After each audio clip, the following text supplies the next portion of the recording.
Oh, good morning, Australia. This is Chris Smith. It's Tuesday. No, it's not. It's Wednesday, the 29th of July, 2026. The week's going too fast for me. G'day, g'day. Good to have your company. I'm broadcasting live from the studios of Radio 2SM.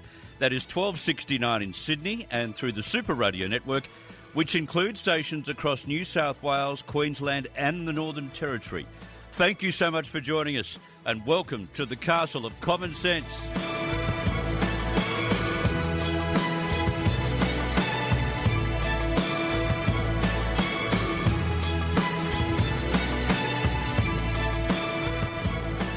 Let's get to our top five. Yesterday, I spoke about the ICAC inquiry examining alleged branch stacking and secret payments within the New South Wales Liberal Party. Today, the investigation has widened, and late yesterday, federal opposition leader Angus Taylor was drawn into the scandal. The corruption inquiry heard text messages alleging Angus Taylor committed a $15,000 cash injection along with $3,000 a month to the Conservative faction, the Reformers, which was allegedly trying to build influence inside the Liberal Party by recruiting members and taking over left-wing branches. Now, the inquiry was also shown a text message from Catholic Schools New South Wales boss Dallas McInerney saying he wanted to shake down Angus for money before a later message claiming the funding commitment had been secured. Meanwhile, former Liberal staffer Dylan Whitelaw told ICAC senior Liberal MP Anthony Roberts he was aware of and supportive of the Reformers' activities. Now, that does not say he was aware of any kind of dodgy donations. Mr Taylor has not been named as a subject of the inquiry and is not accused of any wrongdoing, and the same applies to Anthony Roberts. But more and more people are being mentioned, named, and questions will be asked. Victoria has a new Premier starting today after all those press conferences yesterday, with Ben Carroll officially replacing Jacinta Allen after that dramatic leadership spill, which we put to air for quite some time on the program yesterday. Carroll has declared Victoria is under new management, promising a fresh approach and distancing himself deliberately from the party's two previous leaders. Let me make one thing very clear. I am not Daniel Andrews. I am not Jacinta Allen. I will do things differently because different times require a new approach. Cop that. And to his great credit, he vowed to establish the Royal Commission that all Victorians have been calling for, apart from those who are attached to the CFMEU, an inquiry into the construction sector. He's also strengthening anti-corruption powers, improving relations with business and taking a tougher stance on crime, he says. But the Royal Commission was something that neither Andrews and Allen dared to do, given how close the Labor Party in Victoria is to the union movement. Now, there was a bit of confusion during the morning. Despite Allen's resignation, Attorney General Sonia Kilkenny, who's in the Allen camp, briefly challenged Carroll for the leadership, but then she withdrew, allowing him to be elected unopposed, which is why this won't be drawn out for a month to get any kind of vote from the rank-and-file members. Carroll also faced immediate questions over comments he made just weeks ago when he said he would rule out any challenge to Allen. He was supportive of her leadership. He explained that in the press conference, saying circumstances had changed. You never believe anyone, especially those who are deputy premiers, saying the Premier has my full and unqualified support. Circumstances always change. Now, a major earthquake has struck southern Japan, leaving people trapped, buildings damaged and rescue crews working through the night. This is a magnitude 6.8 to 7.1. This is quite a quake. It hit the Kumamoto prefecture on Japan's southern island of Kyushu at around 1:30 in the afternoon yesterday, causing the partial collapse of a shopping centre where several people are feared trapped. Emergency crews have pulled some from the building. Others remain unaccounted for. At least 2 deaths have been reported thus far, but dozens more injured. A nearby paper factory has also been impacted. There were passengers on a high-speed train that had a perilous ride because the quake struck when they were travelling at full speed. Homes have lost power, a highway bridge has buckled, and hundreds of public facilities across Kumamoto have been closed as authorities assess the damage. Now, this gets us to Washington. Donald Trump's killed 2 birds with 1 stone. His relationship with Ukrainian President Volodymyr Zelensky appears to have taken a dramatic turn. After once calling him a dictator and freezing military aid, Trump is now reportedly impressed by Ukraine's resilience and its growing drone capability. The 2 leaders have met in Washington, behind closed doors this time, not a repeat of the fiery Oval Office clash from last year. And he says, we've actually developed a good relationship. It's hard to believe, right? Meanwhile, he also met Israeli Prime Minister Benjamin Netanyahu. That would have been a little bit more prickly as fresh diplomatic efforts emerge with Iran. Now, Iran, the Iranian foreign minister, is saying that Iran will never give up control of the Strait. Speaking from Air Force One, Trump confirmed Iranian leaders, whoever they might be, had requested talks, and the fact that he's lost a lot of patience. But now we've got CENTCOM confirming from Washington in the last 15 minutes that there's been another attack by Iran on a US base in the Middle East. I'll get you details when it comes to hand, but whoever is running Iran, whoever that might be, they want perpetual war by the sound of it. We had drama on near the Roseville Bridge yesterday at peak hour in Sydney. Now drama at peak hour on the M5. This is the M5 tunnel just south of the city. It remains closed city-bound. The tunnel was shut at 4:30 a.m. with a ventilation fan found hanging from the roof. How does that happen? In sport, an English cricket club is facing an investigation over claims a player attempted to deceive umpires by creating the sound of a bat edge. Saltburn Cricket Club's second 11, this is nowhere near test level, is at the centre of the allegations after footage surfaced appearing to show a fielder at first slip clicking his fingers as the ball passed the bat at speed and was taken by the wicketkeeper. So something like this. Now, at speed, that could be construed as a bit of a nick. Well, there were several cases where those alleged cheating attempts led to abnormal numbers of dismissals. A local player has described the footage as the worst case of cheating he's ever seen in cricket. The North Yorkshire and South Durham Cricket League have launched an investigation. And in the Commonwealth Games, we're surging ahead. We're sitting on top of the table with 80 medals, including 35 gold, 18 silver and 27 bronze. Canada is second with 35 medals, but 13 gold. Bear in mind, we're 35, 13 gold. England, 43 medals, 10 gold.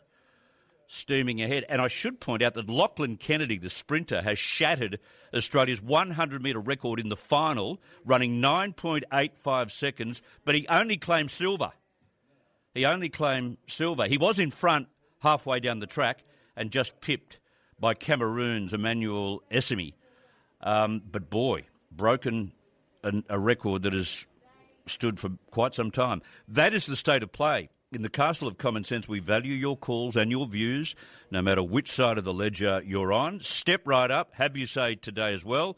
The number, 13 12 69. On the guest list, the fearless New South Wales Independent MLC, Mark Latham. He is on deck today after a brief break. We'll discuss the crazy donation scandal inside ICAC, Victoria's new Kmart checkout chick premier, and the warning over our falling living standards as well. We didn't get to columnist Mike O'Connor yesterday because of the Victorian political drama, but we will today, and his expose on the Hotel California for Piggy Polly's in Brisbane. And I'll play part 2 of my interview with one of the most respected anthropologists in Great Britain, Professor Gwythian Prinz. He is on the warpath against climate doomsayers and the politicians who are conning the public into thinking we can change the weather with carbon taxes and windmills. That and more on the program. Busy one today, 13 12 69. This is Chris Smith on 2SM and the Super Radio Network. As we all know, Australia is drowning in a sea of red ink. It's not just the $1 trillion debt we can't climb over. It's the other $1 trillion we're amassing in renewable spending that they won't even reveal. But listen to this. While all that goes on, Australia has now become a leading global bank for foreign nations. And you're funding this excess as well. You feel it at the supermarket checkout, at the Bowser, and when the hideous power bill arrives as well.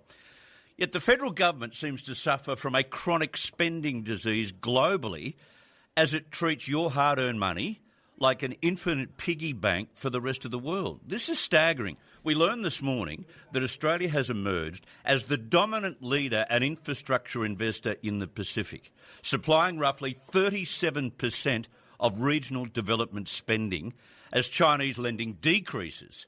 Our nearest lender is New Zealand on 11%. We're 37%. Look at our foreign aid budget too. Canberra provides billions through combined foreign aid and infrastructure loans, outcompeting multilateral banks like the Asian Development Bank. They're only on 11%. The World Bank is only on 10%. We're handing out a staggering lineup of international loans. Now, the PM would argue, we must do this because these funds buy us regional security, influence and goodwill. But at what cost? Do they ever put a line on this? We are borrowing billions of dollars at high interest rates just to give it away or offer soft loans abroad. It is financial madness. We are essentially putting global charity on the nation's credit card while the interest payments alone strip billions away from our own economy every single year. Meanwhile, back home, our own foundations are crumbling. Walk out your front door, look around. Australia has completely stopped investing in the big visionary infrastructure projects that actually build a nation. Our regional roads are littered with lethal potholes. Our national rail network is a long-running joke. Our water security is neglected. And our power grid is under immense strain from ideological madness without any ceiling on that spending.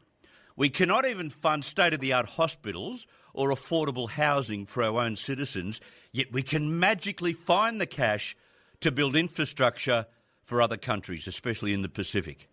How can any government justify building ports, roads and digital networks across the Pacific when our own regional towns are isolated and our capital cities are choking? It is a total betrayal of the Australian public. A government's absolute non-negotiable priority must be its own people. True charity and true economic responsibility begins at home. Now, the Coalition was just as guilty of this when they were in power, but Labor has become a world leader in writing global cheques for other nations. We need an immediate freeze on foreign handout packages and a complete overhaul of our international loan ledger.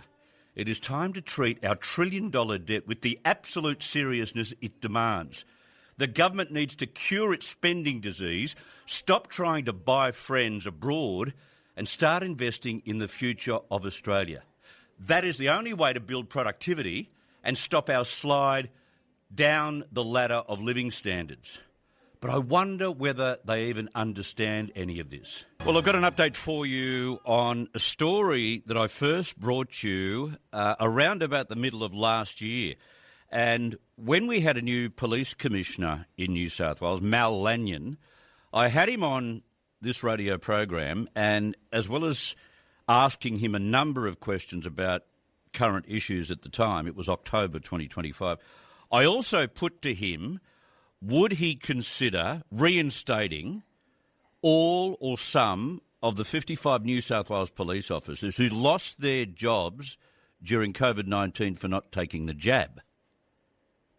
Given what had been reversed in other areas of COVID-19, that is the fines that people copped during that period for gathering in parks and all those sort of stupid offences, I thought it was right to at least adjudicate whether those police officers who lost their careers should be put back in. Now, if you go back to February 2024, the Supreme Court in Queensland ruled that those police officers in that state who lost their jobs should be reinstated. But the New South Wales officers have had to wait 2.5 years for that kind of justice because we've had a decision today. But let me just replay a little bit of what I had to say with Mal Lanyon in October last year. The other issue I am badgered about here are the New South Wales cops who lost their jobs during COVID for refusing to take the vaccines. Now, the New South Wales government has reversed many of the fines issued to the public during COVID for not staying indoors, and we've learned our lessons in terms of lockdowns and masks. Even chief health officers are raising questions about what was implemented during that time.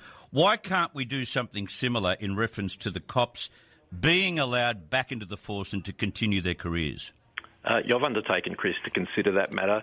There's no commitment, as there are a range of different individual circumstances that led to each of those officers' employment, but I will consider that with the relevant areas to make sure we consider that, because where we can, and if it's appropriate for an officer to be at work, I would like that to happen. We'll just work through those. As I said, there's a range of individual circumstances impacting each of the officers. So you are reviewing those initial regulations, those initial orders for those police to be removed from the force? I will consider that with our General Counsel. As I said, we'll work through each of the cases separately, and there's a range of reasons why the officers were removed from the police force, and I think it's appropriate to consider those matters. Okay. 2.5 years after Queensland decided to reverse those orders, the New South Wales Police Force, and this is a statement I'm reading, has updated its COVID-19 vaccination policy requirement from a mandatory to recommended status.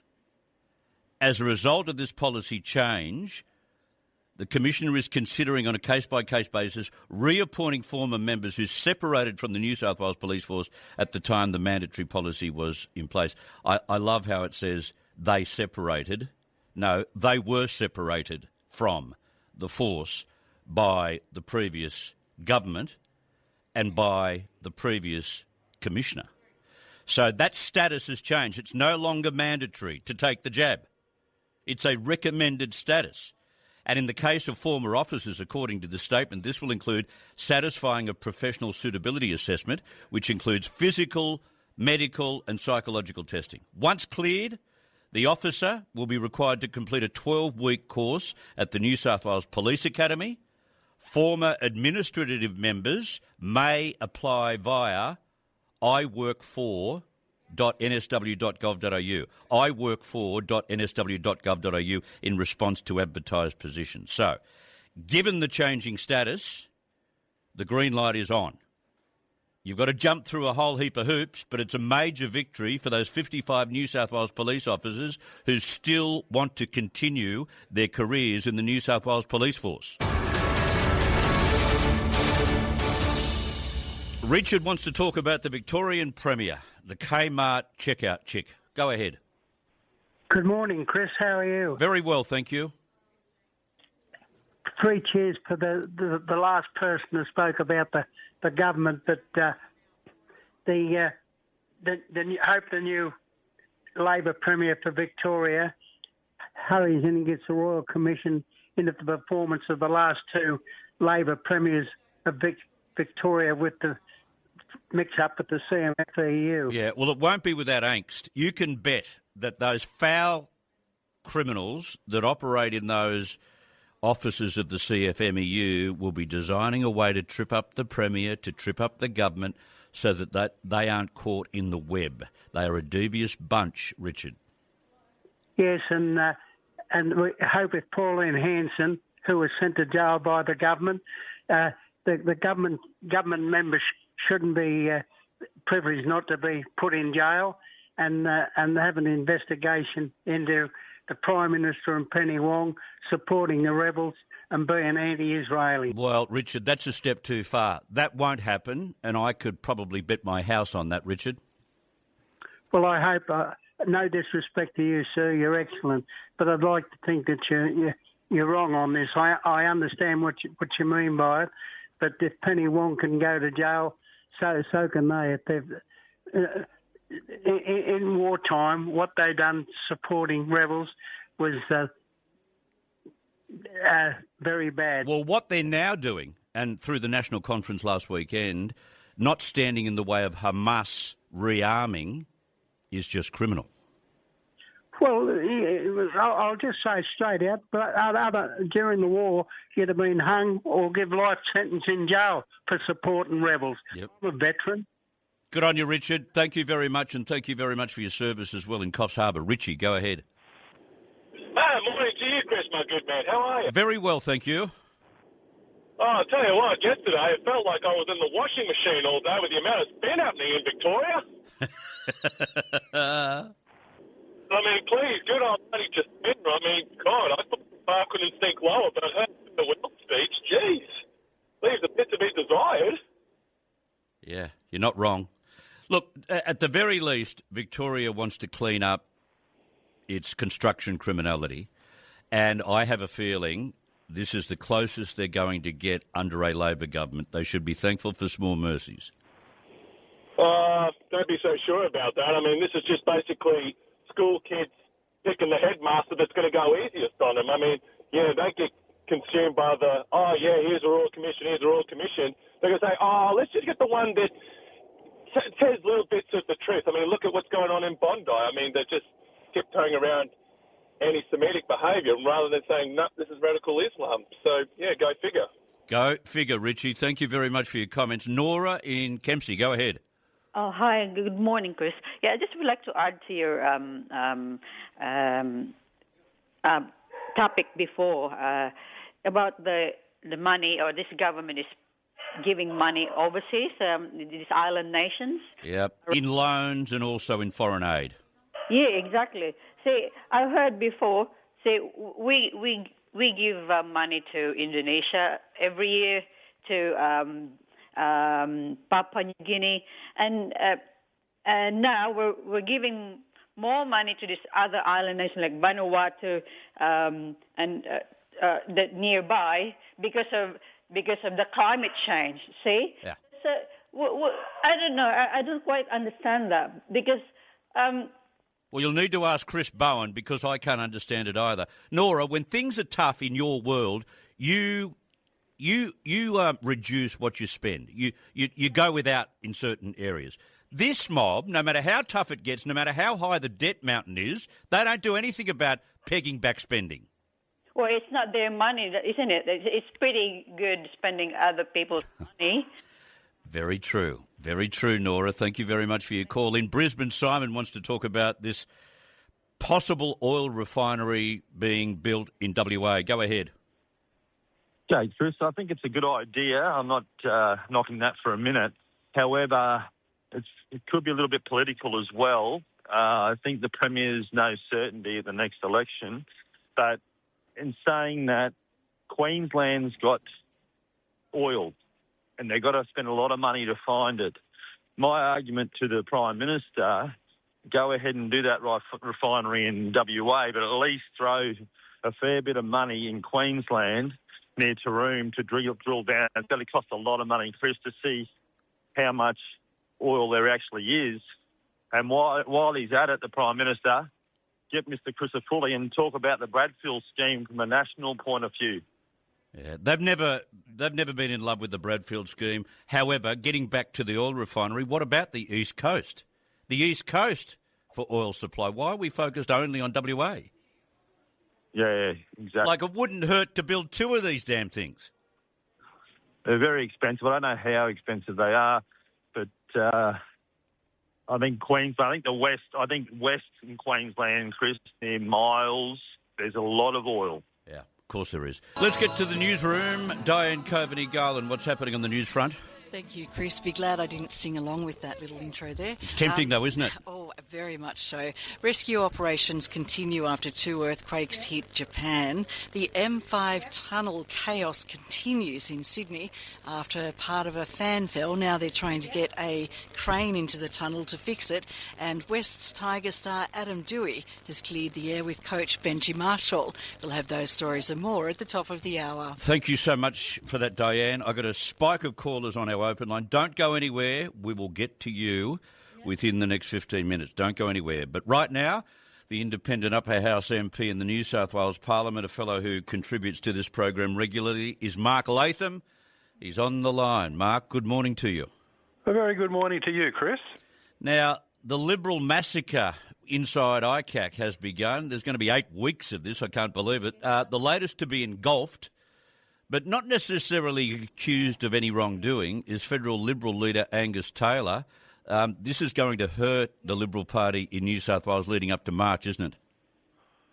Well, undoubtedly, because the publicity is obviously about headlines and to some extent exaggeration. You know, Chris, there's an old saying in politics, you don't want to ever see how the sausages are made.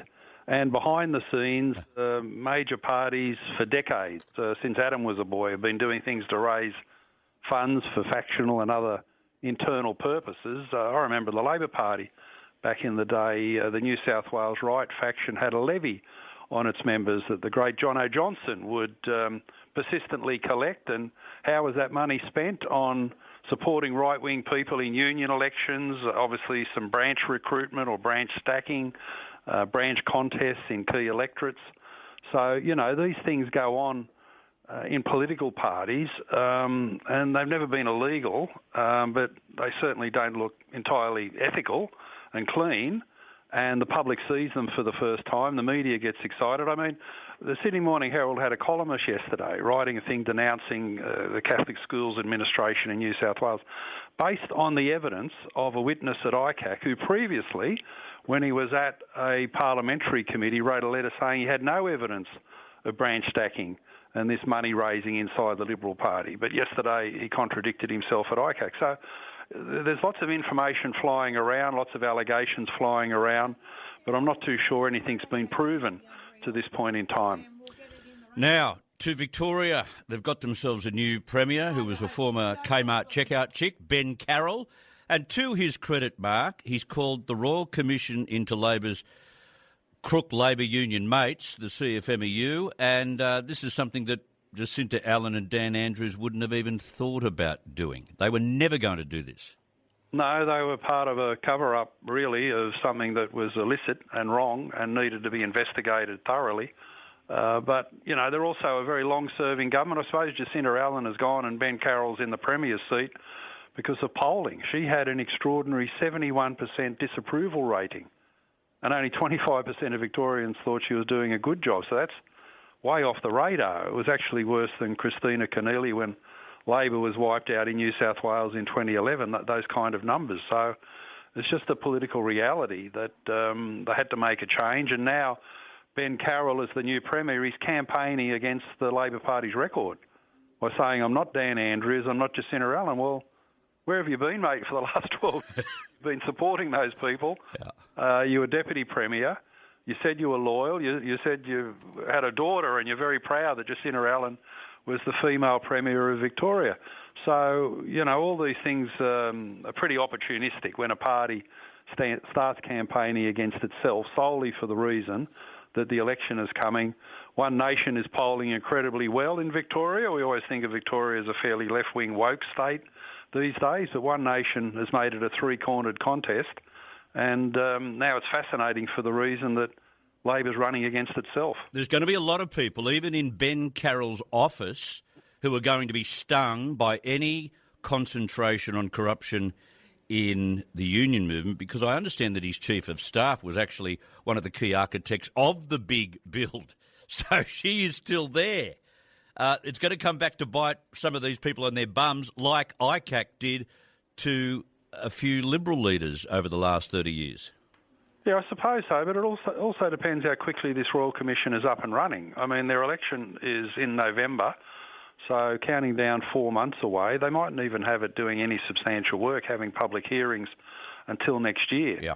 So there could be some sleight of hand here in making the announcement, but knowing no information about the rort is going to be publicised by the Royal Commission until well down the track. So, yeah, it's pretty tricky stuff for the Labor Party south of the border, but they've made the change they needed to make. He's got a pretty tough job, Ben Carroll, but it's going to be fascinating to watch what looks like Australia's first genuinely three-cornered general election contest in a major state that we've seen really since the time of federation. It will be. Now, you have brought this up many, many times, living standards. You keep hounding away about what the OECD says about what's happened with our living standards. Well, now The RBA boss, Michelle Bullock, is ringing the same alarm over our falling living standards. It is a sad measurement of a sick economy, isn't it? Well, absolutely. If workers aren't more productive, it's very hard to have sustainable real wage increases. It's very hard to withstand external shocks to the Australian economy, like the war in the Middle East and other problems globally. And it's very hard to keep inflation down. Productivity, in the words of Paul Keating, one truism he always had was that productivity was kind of the magic element that allowed the economy to grow with low inflation, real wage increases, rising living standards. And now Australian productivity has been, fallen to pieces, really. It's barely increased over the last 10 years. And we're now in a decade where it looks like our living standard growth will be the weakest we've had since the 1910s, which, of course, included a world war. Yeah. Not very helpful to any economy. So the Australian economy has never been weaker in our lifetime, Chris, really. We're not in recession as such, but the cost of living crisis generated by very low productivity and economic growth and worryingly high inflation means that people are suffering more financially than any time in our lifetime. I think that's true. Yeah. And, of course, Albanese and Chalmers have got no policies other than wrecking the housing market. Yeah. So this is a desperate time, and as some commentators are writing today, the One Nation rise gives Albanese sort of a distraction from the real agenda, which, as you say, I've been banging on about. It's productivity, productivity, productivity. It's good that the Governor of the Reserve Bank is making this point. She should have been saying it 3 or 4 years ago, quite frankly, and driving home this key economic message. Canberra needs to do a lot of things to make workers and businesses more productive and get back to where we were 20 or 30 years ago. And what we shouldn't be, in light of all of what you've just said, what we should not be is a global leader for handing out foreign aid and loans to other nations. Well, I see this report in the ABC that we've now become the biggest regional development contributor in the Pacific. I suppose the positive news out of that is at least it's in our own backyard. We're not sending money to the Middle East or... well, we are. At least we're doing things that are designed to combat the national security threat of the rise of China. And China's support for the Pacific Islands with infrastructure and aid quite significantly has fallen. Yeah. China seems to be giving up the chase, if you like. They've got 6% of the regional development support in the Pacific. Australia's got 37%. Yeah. So it's not just rugby league that we're plying around PNG and other places to impress these nations and provide a security buffer, if you like. I suppose it is a buffer policy. We don't want China having military installations or influence in places like Fiji, Samoa, PNG. But at what cost, Mark? What cost? Well, if we're going to have a foreign aid budget, it's better to spend it this way than in other parts of the world. So I think Albanese has been pretty hopeless as a domestic Prime Minister, at least, has been successful in pushing back against China, according to this data and other measures, internationally. And I think that's good. You've got to have regard to Australia. One Nation's got a policy, for example, of sending defence spending to 5% of GDP. That is unrealistic. The federal budget would be in trillions of debt forever if that was to happen. We're not a nation that's going to build up a big defence force, so it makes a lot of sense to spend some money strategically in the Pacific to push back against China and secure our national security interests. Yeah. One last issue, and this is one that you have been banging on about as well, and I have certainly been banging on writ large, energy. And energy researcher Aidan Morrison, who I've had on this program so many times, has written a superb column in The Telegraph today, and I encourage people to go and look for it. He's saying that AEMO, the energy operator, has upset all the Green Labor governments by recognising that renewables are pushing up energy bills and are not cost effective. But he says the implication is a threat to our power supplies. That is, blackouts.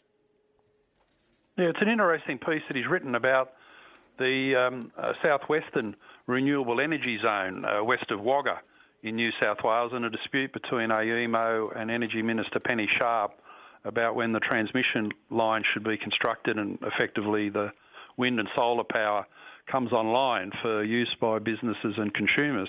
But my understanding, Chris, just looking at this article, is that the bigger renewable energy zone, much larger in potential energy production and accelerating fast that have come online, are the Arana zone based around Dubbo and New England. Yes. Obviously around Tamworth and Armidale. Which is blown out in cost massively. Oh, yeah, every project is over budget and over time. That's a very good point that Morrison's made in this article.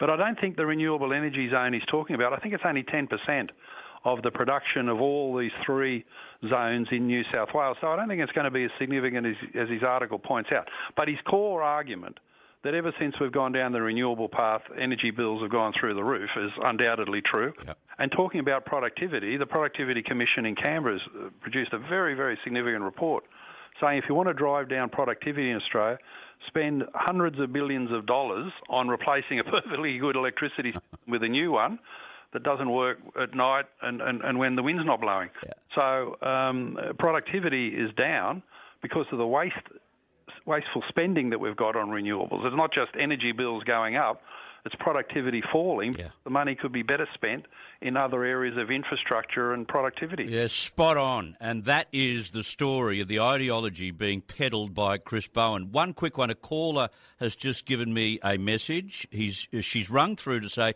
could you get Mark Latham to comment on the high rises that may be going up in Camden? Surely this will ruin the town's character. Yes, I know this. Menangle Road, I've received some representations from residents there at Menangle Road in Camden. Camden is basically a heritage town, and a lot of the residential and commercial development has gone north into Narella and Oran Park, Smeaton Grange and the like very successfully, and Camden has kept its heritage character, but for some strange reason, it's said that Rose Jackson, as Housing Minister in her department, is trying to turn some old nurses' quarters opposite the Camden Hospital on Menangle Road into six-storey apartment residential, which is way out of character. Everything there is 1 or 2 stories. Yeah. 6 stories in that part of Camden at all. The residents are up in arms. My upper house colleague Mark Banasiak is collecting a big petition from the residents, and I've got a question into the Planning Minister and the Housing Minister as to why they're doing this, especially when the location they're talking about has got no links to any viable form of public transport. No. Why aren't we building these things next to these planned metro stations instead of north of the Badgerys Creek Airport? The metro stations there are servicing horse and cow paddocks. Yeah, the argument from government can't stand on its own the way you have just described it. I look forward to you pursuing that on the floor of the Upper House. Thank you so much for your time, Mark Latham. A pleasure. Thanks, Chris. Good on you. Independent MLC in the New South Wales Parliament, Mark Latham. In Waverley, in Sydney's East. Pauline, good morning. Oh, good morning, Chris. How are you? Very well. Oh, that's good. I haven't been very well. I got a letter from Energy Australia, and they asked to read my meter. Now this is an old house, and the meter happens to be inside. Right. So yeah. So okay, that's fine. So I ring them up, and they ask all my particulars. That's okay. Okay, so now can I get make an appointment to get the meter read? Oh no, we can't do that. And they put me through to someone else who asked me the same questions. 2 hours on the phone, hysterical. And anyway, and then some friends of mine came up and they took a photo on their phone because I'm not on the internet and I've got a landline, and sent it through.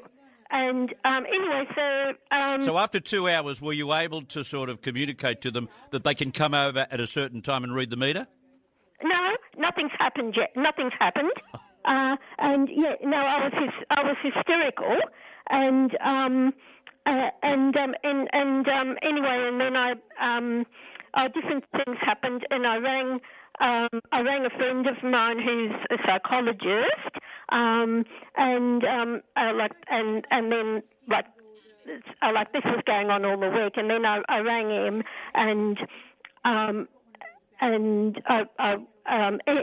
and I was hysterical, and on the phone, his 14-year-old daughter I didn't know she could hear it. His 14-year-old daughter, who is a beautiful girl and a kind girl and has an anorexia, heard me. And anyway, my friend and his wife came out, and they got one of her friends' parents to pick her up and take her. Okay, Pauline, you're dovetailing into areas that have confused me, but what I can do for you, we will contact Energy Australia on your behalf if that's what you want, and we'll try and get them to treat you better and more efficiently than 2 hours for the reading of a meter, for heaven's sake. Let's put Pauline back to Sue, and we'll try and organise that on her behalf. But on top of all of that, these places, like Energy Australia is no longer, it's not an entity of public service. It is a private entity, and it takes 2 hours, and you've got to repeat everything again just to get someone to read the meter. Give me a break. Just before I get to callers, here is a footnote on that Iranian attack. They launched multiple ballistic missiles at US forces in the Middle East. It was Jordan. That was their target, Jordan, in what American officials have described as an attempted surprise attack. US Central Command said Islamic Revolutionary Guard Corps fired the missiles from Iran at 5:45 p.m, Tuesday Eastern Time, so 7:45 our time today. CENTCOM said all incoming missiles were successfully intercepted, but US forces remain on high alert. They don't give up, do they? The strike follows a Ukrainian attack on an Iranian merchant ship, which killed one sailor and injured 3 others. And now Iran is threatening Ukraine. It gets twisted each and every day. Daniel on the Mid-North Coast. Go ahead, Dan. G'day, Chris. How you going, son? Good, thank you. It's good that we've got the Pacific Islands on our side and we're funding them, etc. We've actually got a Chinese port of Darwin. Like, what's the update on that, for goodness sake? Nobody's talking about the port of Darwin. The Chinese have got access to that any time they like. Yeah, well, Anthony Albanese, during the election campaign, said we will do our best to get it back, but nothing has eventuated. No, but that's what happens. You see, the media cycle forgets about all these things, and he's happy about that because he's not doing anything about it. Yeah, well, who knows? It's a lot more difficult than it seems. Now, I have been to the port of Darwin. I covered this for another network, and I have been inside and I've seen how it all operates. It's not like Fort Knox. It's not like a Chinese commune. It runs like it always has run, with or without Chinese ownership. And so, you know, yes, it seems as if, well, hang on, they've got bags on this particular territory, but this is like if we ever wanted to take it over by physical means, it wouldn't take too much. No, I've been there myself, and you're right. It looks like a very normal commercial port. But the other thing I wanted just to lighten up the show a little bit is that what's the update on Daniel Andrews' statue? And mate of mine, Bill's statue, he wants to do one for Jacinda. What do we? You've got a mate who sculptures, have you? Yeah, and he's talking about. He says, why don't we do one for Jacinda? I said, well, I don't know what's happening with the one with Daniel Andrews. Like, and where would you put them, for goodness sake? Well, the last time I heard, back in May, it was going to cost $134,000, and it was being planned and designed. So I haven't heard anything since, and I'm just getting on Google here to see what the last story was. No, it was May. The last time there's been any report of a Dan Andrews statue was back in May. So I don't know where it's up to. Yeah, see if anybody that's listening to your program can enlighten us a little bit and see if any support for one for Jacinda, and where would we put them in Victoria? Okay, all right, Dan, thank you very much for your call. David's in Cairns. You got a payment from Veterans Affairs, did you, David? Yeah, that's correct, Chris. I was in the Royal Australian Navy, got put in the face of danger in 1972. I lost 80% of the use of my legs. To keep up with medical expenses, I'm still working today. I'm 73, 7 days a week. Well, hang on. When did you get a payment? I've only just received an offer. Hang on. This is 50 years after you served. 54 years. I just got an offer of 25.36 cents a day. How disrespectful can they be if they tried? And they said, take it or leave it. If you don't want it, you can go to court. You'll have to pay for everything yourself, but we'd highly recommend you don't, because that's the only offer you're going to get. How disingenuous, how disrespectful to someone to delay that kind of offer for beyond 50 years and then offer you a pittance. Yes, 25.36 cents. I thought it was quite outstanding when our Bupa bills monthly are $512, you know. Wow. How will you reply to that offer? I couldn't stop laughing. Well, you just reply and say you can stick it right where the sun doesn't shine, wouldn't you? That's about right, mate. Yeah, so I feel for all the other veterans out there that are getting the same treatment, mate. It's cruel treatment. It's cruel. I can tell you something that's positive, though.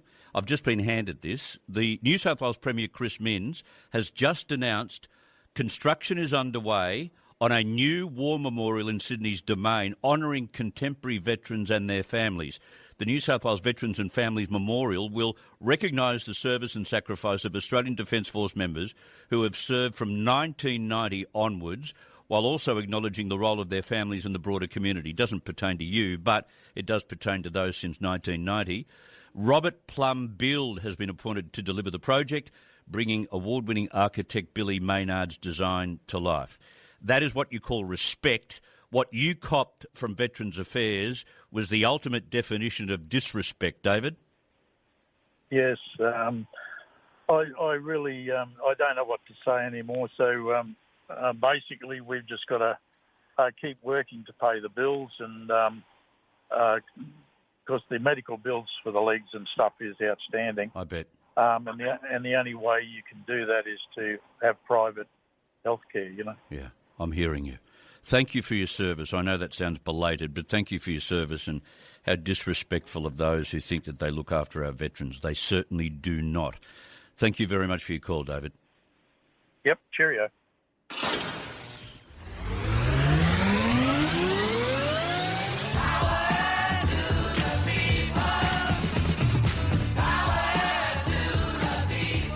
I am in shock. I am in shock after that call. 54 years after he serves the country, after he suffers this calamitous injury, he gets offered 26 cents a day. Are we for real? Are we for real? How disgusting that is. Now, let's talk power. I'll get to the numbers in just a second, but Anthony Albanese's push to make Australia's booming data centre industry run on renewable energy, which I've always doubted, has hit a roadblock. Surprise, surprise. With Queensland and the Northern Territory rejecting the federal government's plan. Queensland and the Northern Territory are doing the right thing.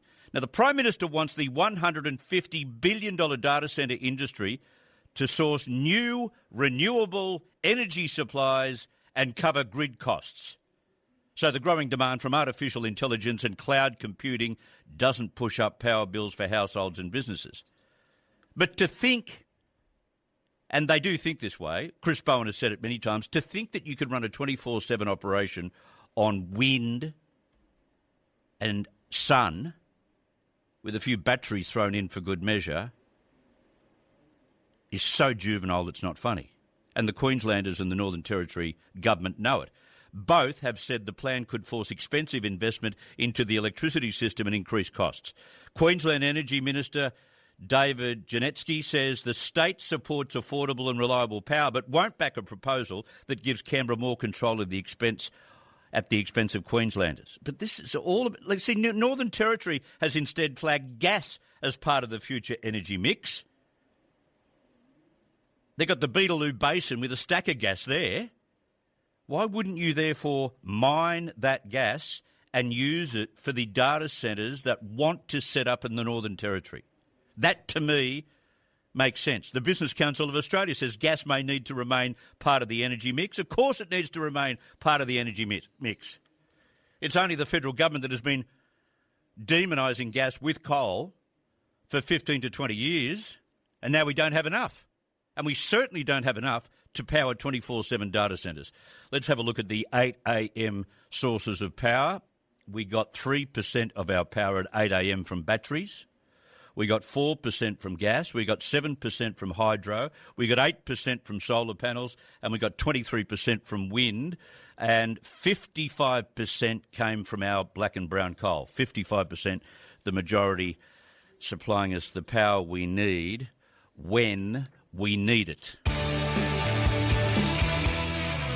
Peter from Tweed Heads. Go ahead, Pete.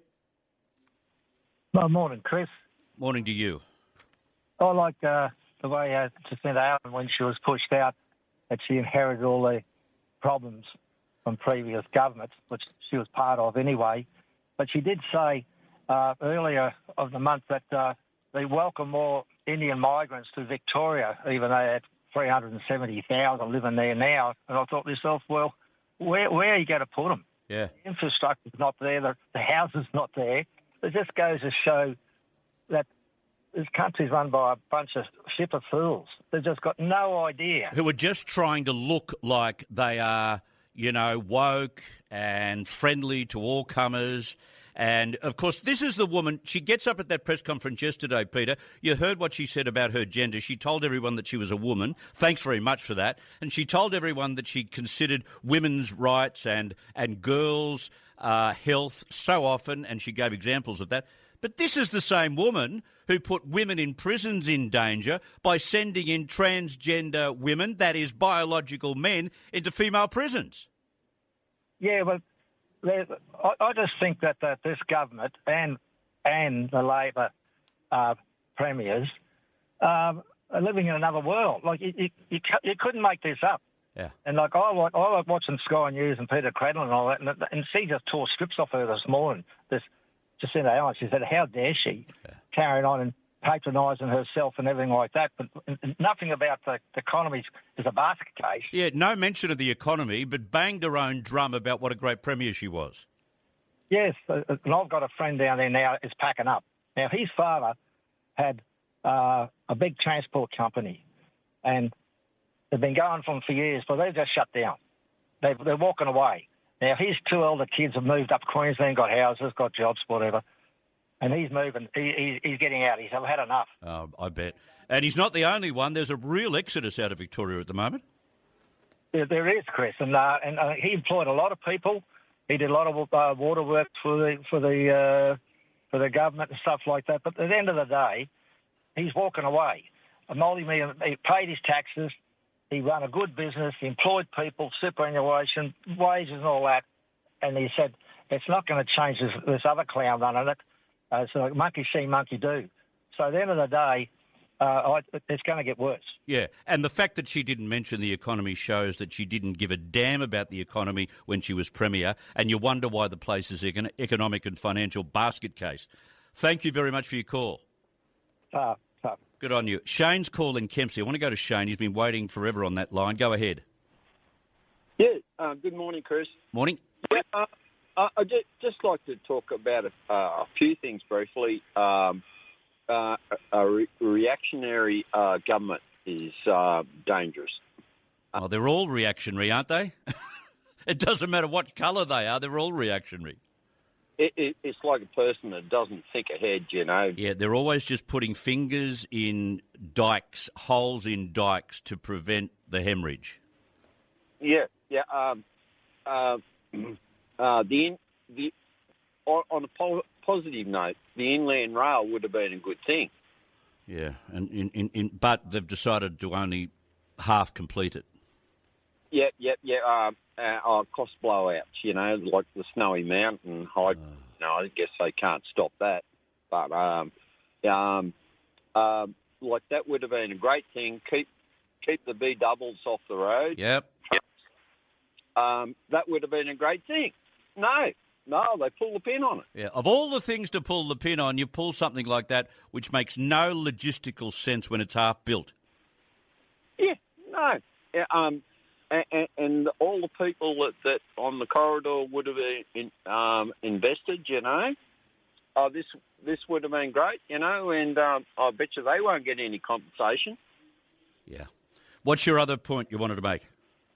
That's another story. But the new oil refinery in Western Australia. Yeah, which we've got to have some kind of review to work out whether we need one. Why do we need a review to work out whether we need one? We need one. No, we don't need no review. Get going with it, and build them all over the place. Get on with it. Yeah. I rang up well over 12 months ago about only having 3 weeks of fuel supplies, and I was particularly concerned for hospitals and etc. Let alone the general public. I don't know if you remember that. Yeah, I do remember that, and I've spoken about it ad nauseum, at least through this period where Iran has been at war with the United States. It has taught our government something about stocking up, and now we're stocked up far better than we were before all of this. But they would have known, it's like, I don't know, if you haven't got enough water in your house, you got to get a truck in, haven't you? The government is just reactionary. Yeah, this is a classic example. I know now where you're going with these two arguments. You're right, it is reactionary. Now, sometimes they stumble upon success. They've stumbled upon success begrudgingly, and now they're thinking about putting up an oil refinery in WA. How about you put one up on the east coast of Australia as well? We can do with more. Shane, thank you for that. I must take a break because I want to get to Mike O'Connor, the columnist with the Courier Mail, after a break. He has written something fantastic about the political snouts in the trough in Hotel California in Brisbane. Well, there's a taxpayer-funded Hotel California sitting right next to Queensland Parliament. Did you know that? Most people in other states and territories would not have known this because it's kind of on its own. It's unique.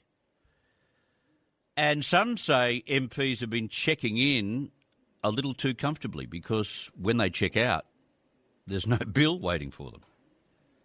Wow, what a privilege. What an entitlement. The parliamentary annex was meant to be a practical solution to regional MPs during sitting weeks. But critics say it's become a taxpayer-funded perk. 33 members stayed there last year, some for dozens of nights, with understandable questions now being asked about accountability. Mike O'Connor has asked those questions in the Courier Mail this week, Australian journalist, opinion columnist, and I think he is entirely within his rights to do so. Mike, thank you very much for your time. My pleasure, Chris. This is a beauty. Is there anything like this in existence in Australian politics at all? No, it's another first for Queensland, Chris. And how does it operate? What does it look like? Tell me about the rooms. I've actually been in one. It's like a motel, motel room, fully set up for overnight accommodation, which, as you said, was the original intention back in the Joh Bjelke-Petersen days, where it was intended, with basically Joh looking after his National Party mates from the bush, which was the original plan. But, of course, it's morphed into something far more than that now. You've got members who are living near Ubers right away from Parliament House now overnighting. I think, as you said, one member for something like 30 days. Stop. How do they possibly justify that, or do they think they don't have to? Well, they don't attempt to justify it. They just say they refuse to reveal any details as to who stayed for how long.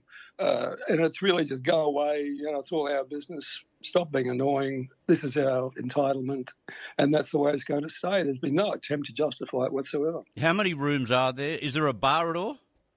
No, there's no bar, 84 rooms, but it has easy access into the parliamentary dining rooms where in the last 12 months on non-sitting days, and I stress non-sitting days, the taxpayers subsidised their meals to the tune of $56,000. Oh, beautiful. Gee, I tell you what, they don't give up, do they? But this is snouts in the trough stuff. Like, the Premier needs to say, OK, these are the rules related to this Hotel California, and if you are an Uber driver away, don't think you're going to get away with staying in Hotel California. Exactly. I mean, it would be far, far less expensive for the taxpayer if these guys just stayed in hotels. You know, you've got the cost of maintaining a building, you've got security, a lot of associated costs would be so much cheaper. And I suggest, why don't they just turn it over to the, all the homeless people, let them spend the night there. That'd be great. Yeah, that'd be perfect. Brisbane has its own homeless problem as well. Yeah, you make a very good point because they can claim, can't they, their stays in apartments they might rent or apartments they might buy or even hotels they might stay in. We foot the bill indirectly, but we foot the bill to a smaller degree. Yeah, well, we also foot the bill for the fringe benefits tax, which because it is a benefit and they don't pay for it, then the taxpayer picks up the FBT, which was another $35,000 last year. How secretive are they about who stays for how long in this Hotel California? Well, extremely so. In estimates hearings, they refer to them as Member A, Member B, Member C. So, but Queenslanders are paying the bill. They should know everything. So it's your guess as good as mine who Member A is. What's been the reaction to your article yesterday? Oh, very positive. You know, these sorts of things kind of fly under the radar and they only come up in estimates hearings because it's been established for so long that, people aren't aware of it because it's just never raised and it's not the sort of thing that you would imagine happening, but there it is. Interesting. I can't wait until maybe the next press conference and someone has the guts to follow up on what you've written and asks obvious questions about shutting it down. Well, we'll see, Chris. We'll see. Yeah, we won't hold our breath. Mike O'Connor, great article. Thank you very much for your time. My pleasure, Chris. Bye-bye. There you go. In the city of Brisbane, right next to the Parliament, a Hotel California. Welcome to the Hotel California. Such a lovely place, such a lovely place, such a lovely face. Ready a room at the Hotel California. Any time of year, you can find it here. Yeah, a little bit of pink champagne on ice, no doubt. Yeah, and all that sort of stuff. Imagine the hijinks that occur behind those walls. Seeing that it's so secretive, you could get away with almost anything. If the Speaker's going to refer to you as Member A and Member B, imagine what's been going on in there for a long, long time behind their families' backs that we don't hear about.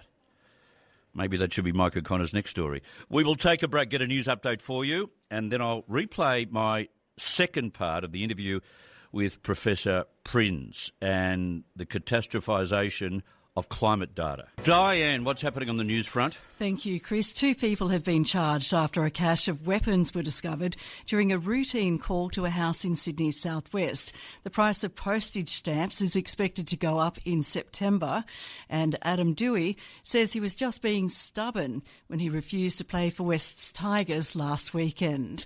We'll have those stories and more at the top of the hour. Good on you. Thank you very much for that. In the Hunter Valley, Ben has something to say about an AI centre. Where is this going in, Ben? Chris, welcome back too, by the way. Thank you. At Curry. Oh, yeah, this is on the old smelter site, right? Well, the old smelter site is actually a gas-powered fire station backed up by diesel.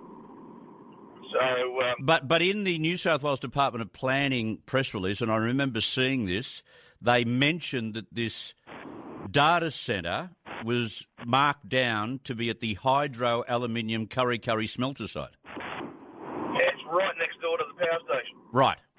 So you can't tell me that the data centre is going to actually produce power to put back into the grid when it's sitting right next to a power station. No.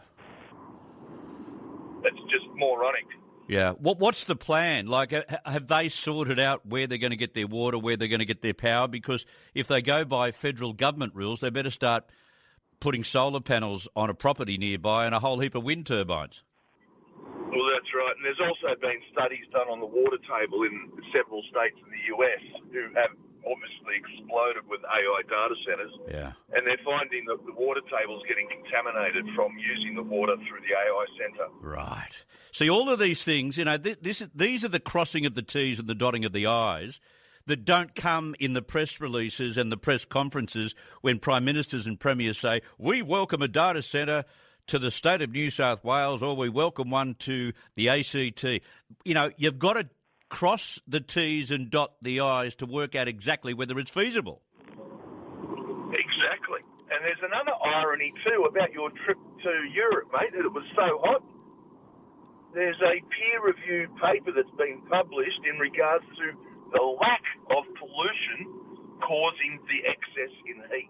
Yes, I know this, because what they've done, we've cleared the skies of the world by cracking down on pollution, especially cracking down on carbon monoxide in particular. So the skies are a lot clearer, which makes it hotter. Yeah, that's right. Thank you very much, Ben. Yeah, I told listeners about this about 2 months ago. Scientists have determined that marine cloud reflectivity, caused by much clearer air around the globe, has dropped by roughly 2.8% per decade across the North Atlantic and Northeast Pacific. So fewer air particles produce dimmer clouds, which means less sunlight is reflected into space, but more is reflected on the ground, where it now feels hotter, understandably, and it's recorded hotter. So when we start saying, oh, it's so much hotter than ever before and global warming and da-da-da, yes, it's warming slightly around the world, but there are a number of factors associated with those warming temperatures. Which is a very good segue into this. As you may have heard yesterday on the show, I played you the first part of an interview I conducted in London recently with English professor Gwythian Prinz. The esteemed anthropologist is an award-winning historian, economist, political lecturer, defence advisor and convener of the trailblazing Hartwell Group on climate and energy.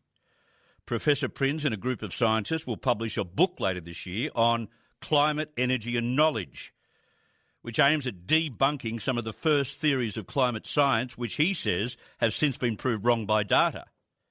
But he's already publishing articles illustrating how recent climate evidence has reversed his previous views on climate alarmism, on net zero, and the dangers of man-made CO2. Here's part 2 of our conversation.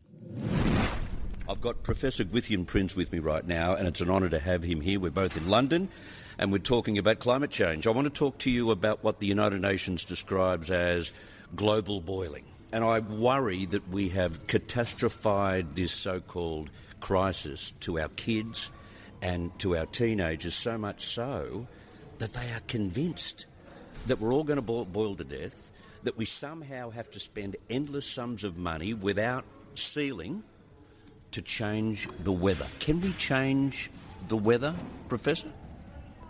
Human beings aren't very powerful compared to the other forces that we were discussing in the earlier segment. But boiling, let's just dwell on the word.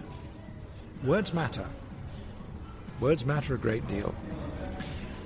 If you hear somebody talking in such wild and extravagant language, it tells you immediately that we are not talking about any scientific phenomenon. We're talking about a religious phenomenon. I describe it as evangelism. Well, I put it rather more precisely. I think it's a cult. And I'll explain why, if you like. In another part of my life, I have for many years worked with the intelligence services on terrorists and terrorism. And therefore one has considerable interest in how long terrorists go on being terrorists. Now, there is a well-demonstrated graph which shows that if a person becomes persuaded of an apocalyptic belief in anything, which takes over their entire lives, and there are some exceptions, by the way, where it's more long-lasting, which is if it has a foundation, for example, in Shia Islam, where there is actually a much longer basis in the ideology. But if somebody comes to it fresh and recruits into this cult, cults, I use the word because cults are self-sealing. Once you're inside it, it's like being in an eggshell. Yeah. You switch out, you will be able to block the falsification of any belief until the moment when the eggshell breaks, at which point either you get you jump back in your Volvo and you go back shopping down at the supermarket and get on with your life, or you move on to the next subject, which is just what's happened now in much of the English-speaking world. People have moved on from climate catastrophism to anti-Semitism and hating Israel and the Jews, which is a horrible, horrible thing to have watched, because we all know where that goes. The Jews are the canaries in the mine. What starts with the Jews never ends with the Jews. So I start from the premise, as a person who was trained as an anthropologist, that every human being has what I describe as a God-shaped hole in their lives. Now, you will put something in that hole. By and large, I'm in favour of people putting God in the God-shaped hole. Mm-hmm. But if you don't, that hole is vulnerable. And you can get all sorts of other crazy and dangerous and pathological beliefs that lodge in there. But the amount of time that you will go on believing that so that it occupies every waking hour is strictly limited. The poison dwarf herself, Greta Thunberg, is a very good example of this. You know, I'm very sorry for her. You know, a poor obviously autistic girl. She became invested in this thing in her late teens. It took over her entire life. The entire world fell at her feet. But she's gone exactly the pathway I described. Where is she now? She's wearing a keffiyeh and floating around in a yacht somewhere, being arrested by the Israeli Navy. That's the perfect example. So, with this catastrophisation, I worry that we're not going to change people's minds for them to be objective enough, as you clearly are, to understand the truth. It is very difficult to do, because deprogramming people who are in cults, there's a special art. So in Australia, for instance, somehow we have convinced the public that we need to drive 150-metre wide caverns through our pristine bushland and forest for 14,000 square kilometres to put in a replica transmission line to ensure that renewable power can get onto the grid. There's not a greenie in front of a bulldozer. There are koalas being killed left, right and centre. There are very few people raising it. The Green Movement won't go anywhere near it. I do not believe that you can call that saving the planet. But we want this renewable nirvana with wind turbines and solar panels and laws that enable governments to put those items on farmers' properties without their permission. We've gone mad. Yes, I think that is not an inaccurate description. Not only mad, but I'm afraid that this is reaping the bitter harvest of something that's happened in Australia, as has happened in much of the English-speaking world over the last 30 years, which has been the evisceration of education and the replacement of so-called child-centred opinion with the teaching of actual skills and facts. So, therefore, my feelings, truth, as it's often said, becomes the overriding determinant. Now, when we connect with reality, as King Canute understood very well, there are certain laws, most of them which politicians can break, but there are some which they cannot. And the ones they cannot break are the laws of thermodynamics. So, heat cannot of itself pass from a cooler body to a hotter body, second law of thermodynamics.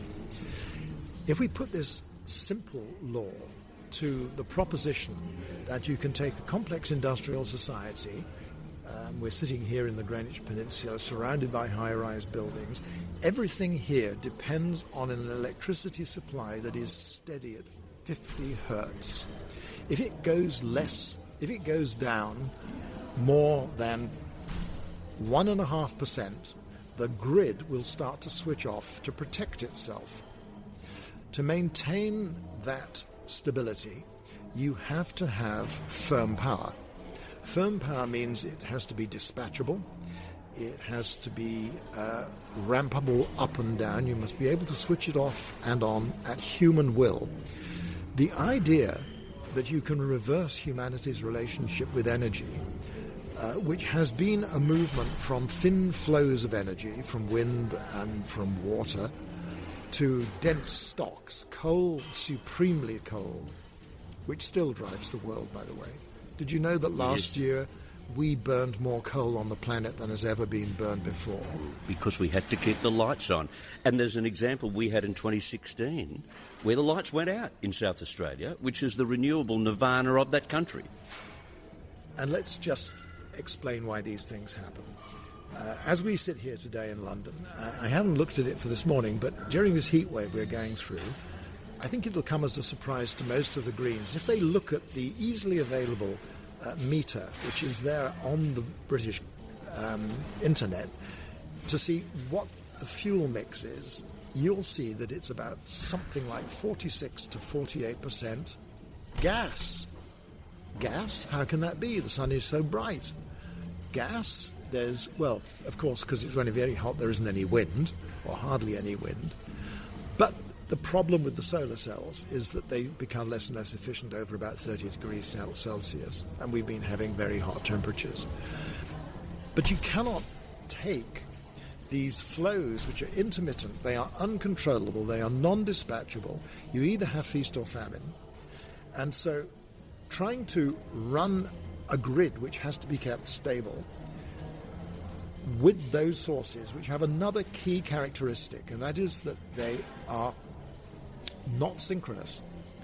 They do not have inside them momentum, and that in the technical language is hot turning capacity. In other words, the momentum of flywheels and turbines, which, or like, you're riding a bicycle, you go downhill, the gravity is pulling you down. That's what smooths out and maintains the stability of a reliable grid. Now, what has been done in this country, as in many others, is that because the movement is fetishistic, back to our earlier conversation, this is about virtue signals, and the symbol is the solar panel, the windmill. The reality is that that's the last thing you should build if you were going to try and move away from a thermodynamically competent grid, because that's a hub and spoke grid. Yeah. That's what we built here in the 1920s.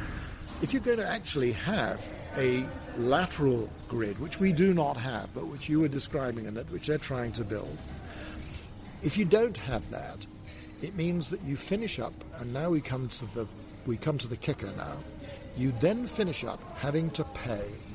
It means that you not only pay, especially if you have a law, which is true in Australia too, I believe, of a legal obligation to dispatch renewables when it's there. Yes. This makes complete chaos. Because, first of all, most of these renewables, absent a proper grid, have been connected to the wrong part of the grid. They've been connected to the distribution side, which is blind, so that the system controllers can't actually see this stuff. It suddenly arrives. They then have to issue stop orders. In this country, they have to be paid what are known as constraint payments. And now we come, as I say, to the kicker. This is a very nice proposition for a rent seeker, because you can make very, very good money, because you get subsidies to construct. You build your wind farm in Britain, you build it in a windy place that is far away from connectors, say in the south of Scotland. Why would you do that? Because having picked up your subsidies to build, you then pick up your constraint subsidies to switch off when the electricity that you offer cannot be taken up. And then when you can get it onto the grid, you get paid a renewables premium. What is not to like about this? So you find yourself with these green millionaires who preach to the rest of us that we ought to live poorer and smaller lives. And what do they do themselves? I don't think they do. One last point. I'm worried that in the process of farming out renewables left, right and centre with no ceiling on cost and with no public scrutiny of cost, so in Australia there's no figure we're allowed to see that says what has been spent on this lunacy. Given all of that, I see countries like Australia and Britain going broke as a result. Oh, of course. We now have the most expensive electricity in the industrial world in the United Kingdom. We've destroyed our manufacturing industry. We are at a situation where we are in the middle of a world war with China, Russia, Iran and North Korea. We have reduced the Royal Navy to a pitiable state. His Majesty's most powerful navy, as I'm sure your listeners know, is actually the Royal Australian Navy in terms of sheer capability and reach. And this is humiliating. But we can't rebuild it from our own natural national technical resources because we've destroyed our steel industry, we've destroyed our iron ore industry. I end the article in The Skeptic, The Green Titanic, saying, what is my measure for when sanity is returned? Well, it's when we reopen the South Wales coalfields and the Nottinghamshire coalfields, and we build ultra-super-critical coal-fired power stations. The ones the Chinese are putting up almost every month. Well, the ones which the Germans are building, because, USC coal-fired power stations with fluidized bed combustion produce negligible particulate output out of the chimney, and then you have scrubbers for the rest of it. Carbon dioxide, we've decided, isn't a problem. But they are almost 50%. They're about 48% efficient. That is extraordinary. That's double what old coal-fired power stations used to be. That is the sign that we will then have a coherent energy policy, which has to underpin a coherent defence policy, but we will not have a climate policy. Not at all. Why not? Because you cannot have a policy about a moonbeam. You cannot say, I am going to control the climate. It's a massive arrogance. Yes, it is. I've got to leave it there. We are going to talk again, not maybe face-to-face, unless you come to Australia soon. And I do hope so. I do. I know you want to. But we will talk again in time because we've got to get this truth out, and we'll do so in the foreseeable future. Professor Gwynthian Prince, thank you so much for your time and your company too. It's been a great pleasure, Chris, and thanks for the drink too. Coming up in around about 24 minutes from now, we will have inflation data. I'll get you that as soon as I can get hold of it. But the emergency alert Monday afternoon, how did you fare? Did it come as a surprise? Did you jump 4 foot off the ground like my dog did at the time? We've been told that it was just a test, but is that the whole story? Do we just have to rely on the word of the Prime Minister, Anthony Albanese?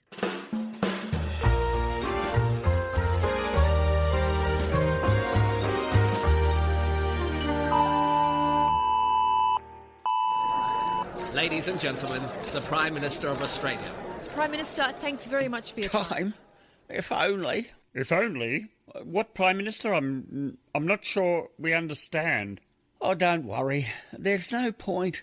Anyway, sorry, what was your question? It looks like from the latest figures that our inflation rate will be 7% by the end of the year.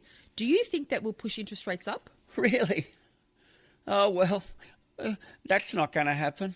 OK, well, what about you having dinner at a questionable property developer's home, knowing that that home was the subject of an ATO inquiry? Well, I'm certainly not worried about dying from an overdose of MSG, if that's what you're getting at. OK, well, what about Pauline Hanson? She's chipping away at your heels. Are you concerned about her popularity rating skyrocketing? Well, it's a bit like being the President of the United States, isn't it? Huh?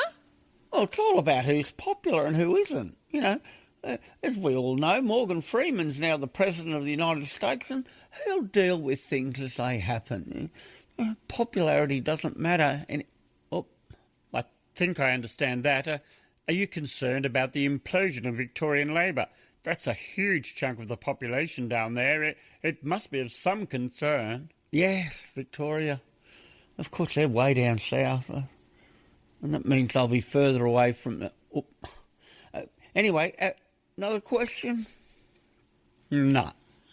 So anyway, if I can just say that tomorrow I'll be moving up to Copacabana with Jodes, and I'll spend the rest of my day sitting on the veranda looking out over the ocean and going to church every day and waiting.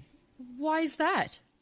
Well, you know that warning thing that came through on your phone? You know that wasn't a trial, don't you? Really? Well, it was a dress rehearsal. Really? For what? Haven't you seen the movie Armageddon? Oh, what's going on here? It can't come soon enough. Oof, I don't want to close my eyes. I don't want to fall asleep because I'll miss you, dear.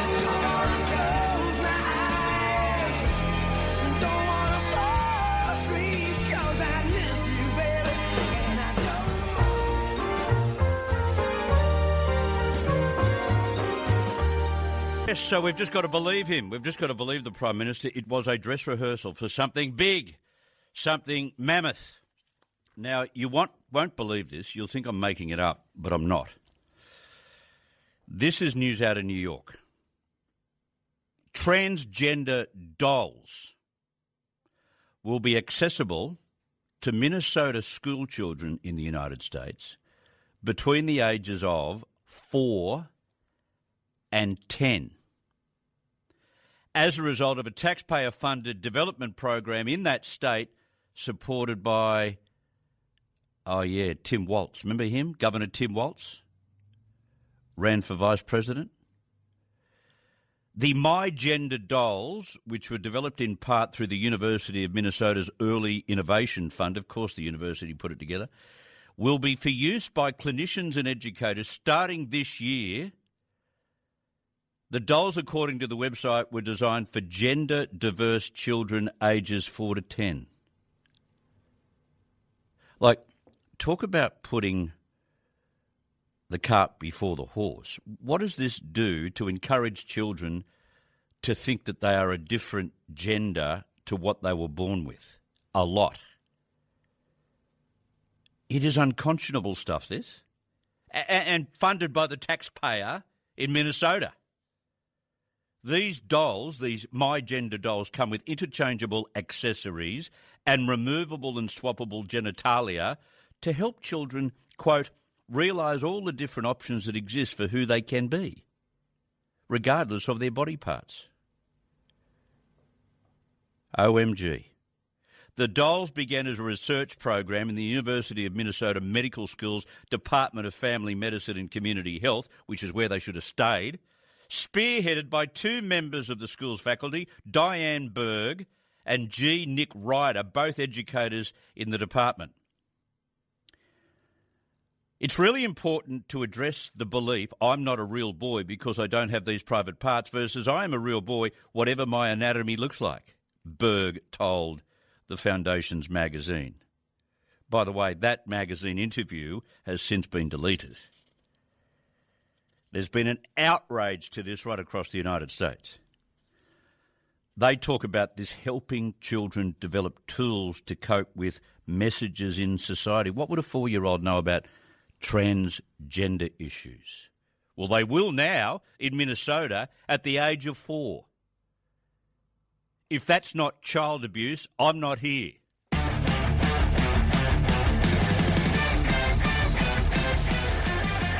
Roger, you've been waiting forever. Go for your life. Yeah, good morning, Chris. I'd just like to make an appeal to the Reserve Bank, if I could. Yeah. Please don't raise interest rates. I know that inflation is above your target, but we are doing it extremely tough out here in the real world. There's only so much blood you can get out of a big rock. Yeah. Chris, we are in recession now. It's been put into recession because of the increases that they lumped on us a couple of years ago, and it is very, very serious. And the money you have today, Roger, is worth a whole heap less than what it was worth 12 months ago. Yeah, Chris, our costs are going up. We're about to be hit with a 16-cent increase in fuel. Yeah. I bought diesel last Thursday at $2.06 a litre. I bought some on Sunday at $2.17. Yeah. So it's already hit, and that's before this 16-cent increase is going to hit in a couple of days' time. Yeah. You know, we are in deep, deep recession. Don't believe the BS that comes out of the ABS.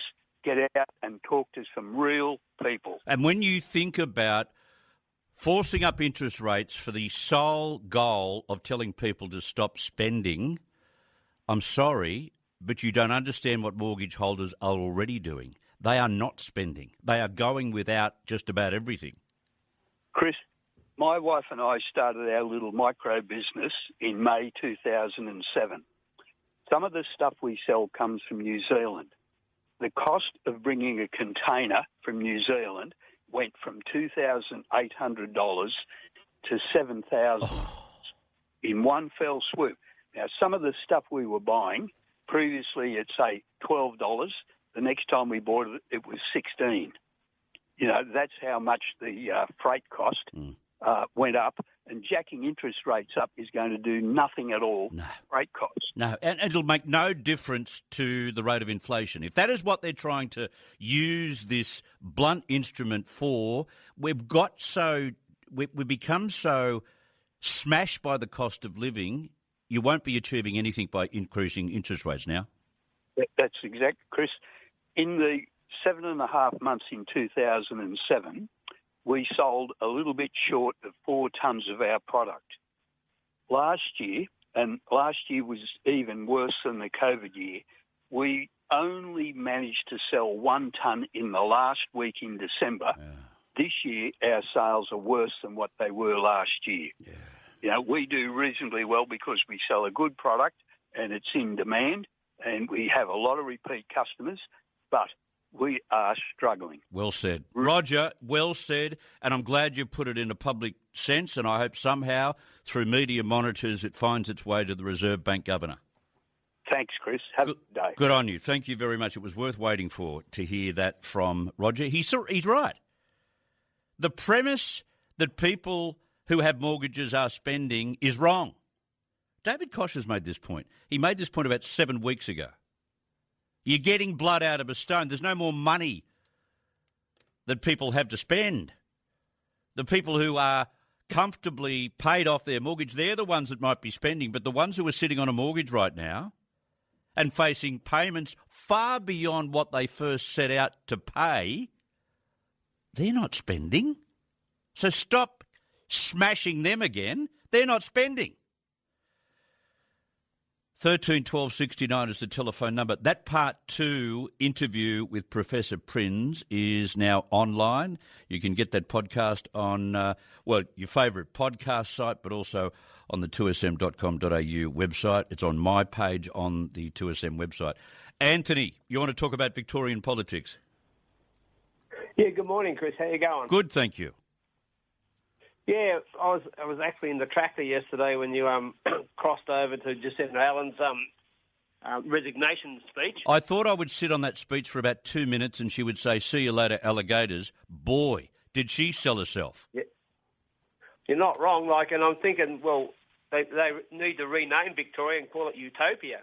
She described the things down there. It sounded like a fabulous place to live. Yeah, there's no crime or debt or anything. It's just wonderful, wonderful, and wonderful. Yeah. I could not believe it. I honestly could not believe what I was hearing. Yeah, you're not wrong. And no mention of the economy because she never ever prioritised the economy. So you just continually spend what you don't have. Now, if that's the way to run a state, no wonder the state is in dire straits. Yeah, and the worst, not the worst thing, but the thing is, Victoria's Australia's second biggest state, and it's like the millstone around Australia's neck, I believe. Yeah, of course it is. Their unemployment is almost a percentage and a half above the unemployment rate in New South Wales. That's unheard of. Yeah, I saw that statistic last night. Yeah, that's a lot, isn't it? Yeah. It sure is. Good on you, mate. Thank you very much for your call. Now, there's some statistics came out today on divorce that I find curious, and maybe you can shed some light on this. Maybe this is more about the economy than love and marriage, but divorce in Australia is on the decline. And marriages that do end in divorce are lasting longer before they hit the skids. This is an article in The Australian today. It's not just fewer people getting married that is leading to fewer divorces. It's also that unhappy couples may be hanging in there because moving out is simply too expensive, experts say. What are your thoughts on that? The new Bureau of Statistics data shows the divorce rate per 1,000 people over 16 across Australia was 2.2 in 2025. 2.2. In the same period, the marriage rate had fallen from 7.1 per 1,000 to 5.3, though both divorces and marriages were significantly affected during the COVID years. Now, there's been a jump in the median duration of marriage until separation, up from 8.4 to 9.4 years. that number has consistently increased since 1995. Is it about the economy? Is it about the fact that if you want to get a divorce nowadays, you better have a handy $100,000 to pay your legals? That's usually what people say it costs. That is if you don't have too much of a disagreement. And that's before you start selling things and cashing in on stuff that are worth less now than what they were 5 years ago. So maybe people do their sums and think, I'll just put up with the grief. I'll just put up and stay in the bad marriage. Is that what people are doing? Give me a call, 13 12 69. Hey, Joe, good morning to you. Yes, I'm in Queensland, but I'm hearing about this IPAC, and I'm sort of... ICAC? Yeah. Yeah. What are they... is it the moderates trying to kill the Conservatives and the Liberal Party in New South Wales? Well, it sounds that way. I don't know who's feeding ICAC, but it could be, because those in the firing line are those who are pushing a more right-wing view, a more right-wing standpoint for the New South Wales Liberals. So you've read it right, I think. Well, I don't call them right. I hate that word right-wing. I just call it Conservatives, right? Yeah. And I think there's a senator called Senator Braggs. He's bad news. I see him on TV. He wouldn't have a clue what he's talking about, but he's part of that moderate. And I think with Tony Abbott back as president, the Liberal Party's sad because they're killing themselves. How are they ever going to govern? Well, this move to be Labor light has been a dramatic catastrophe for the Liberal Party. It may even make them irrelevant after the next federal election. Correct. But it'd be interesting to see who's bringing that on. Why would you have the Liberals stacking branches and all that sort of nonsense? I mean, it doesn't make sense. Well, because there's been this tussle behind the scenes between a more moderate Liberal Party and those who are more conservative. There's been this tussle all along. And what has been going on, as revealed by ICAC, was just the pushback against the moderates. Yeah.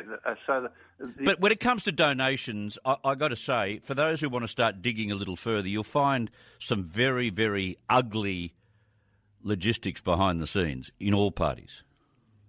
Yeah, so it's sad, isn't it? Well, I don't know about sad, but we'll just see what allegations can stick, firstly. Yeah.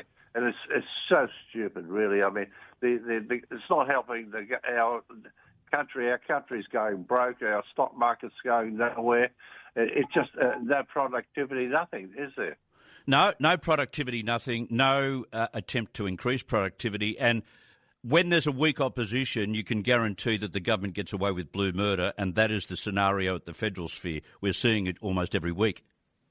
Well, I've got my allocated pension based at 90% in America because I just don't trust the Australians. So any pensioners or any retirees who've got their money based in Australia, have a good think about it because you're going to lose out. Yeah, a lot of investors are doing exactly what you're doing. Thank you very much for your call. Mark on the Gold Coast, go ahead.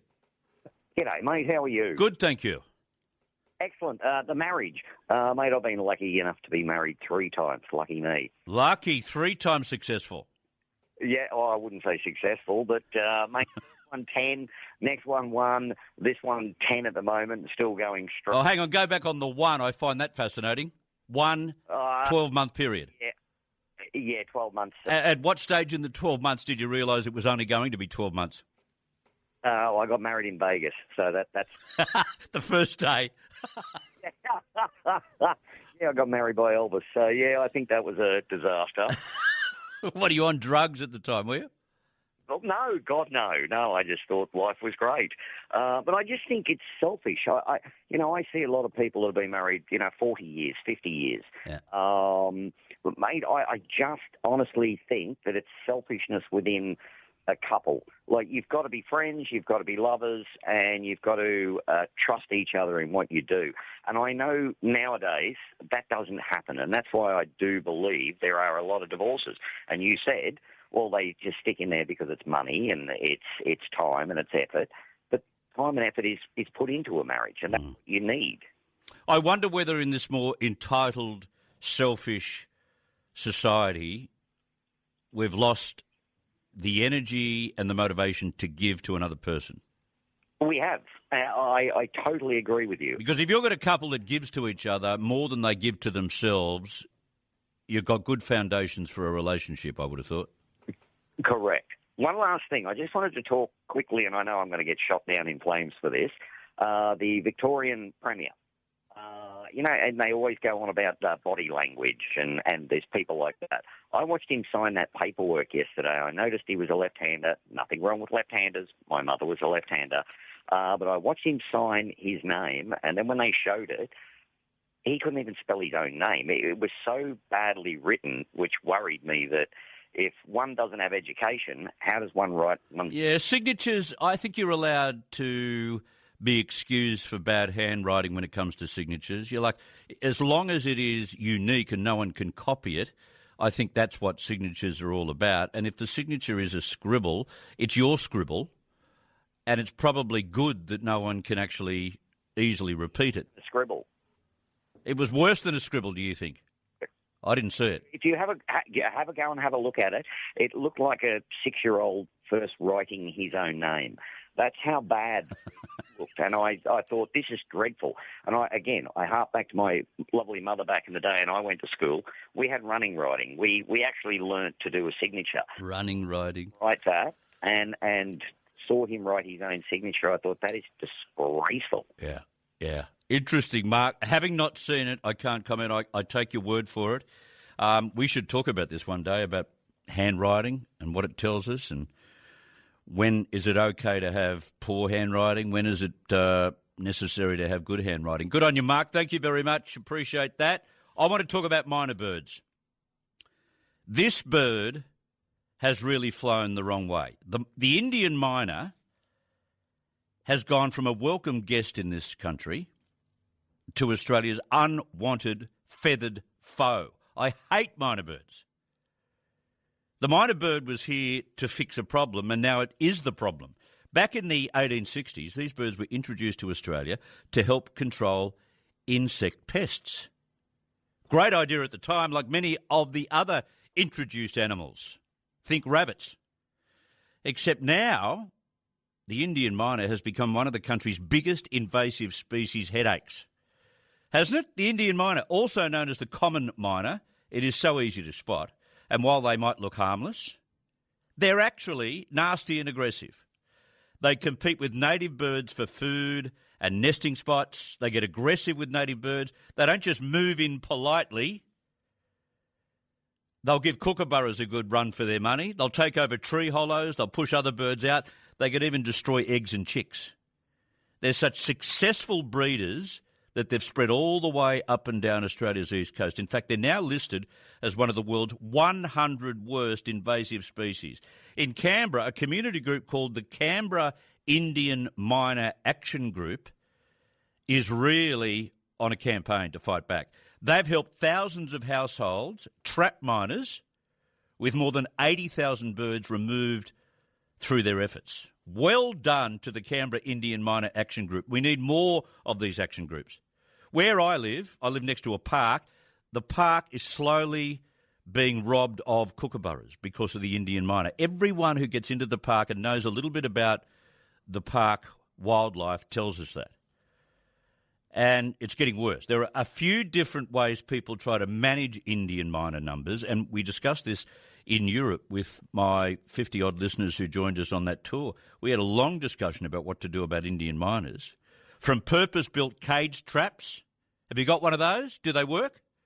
Which ones work and which ones don't? And there are other methods, including gas-based killing methods. How do they work? I'd love to know. Councils are very, very encouraging of local residents getting rid of miners. They understand. Their parks and wildlife people in the council understand what sort of pests they've become. So have you found a clever way to get rid of them? Do Indian miners do what they do at our place? So I open the sliding door. This is on a Saturday, sunny Saturday. All of a sudden, they're inside on the lounge room, pooing everywhere. They almost do it on purpose, like as if, we're going to just wreck your house.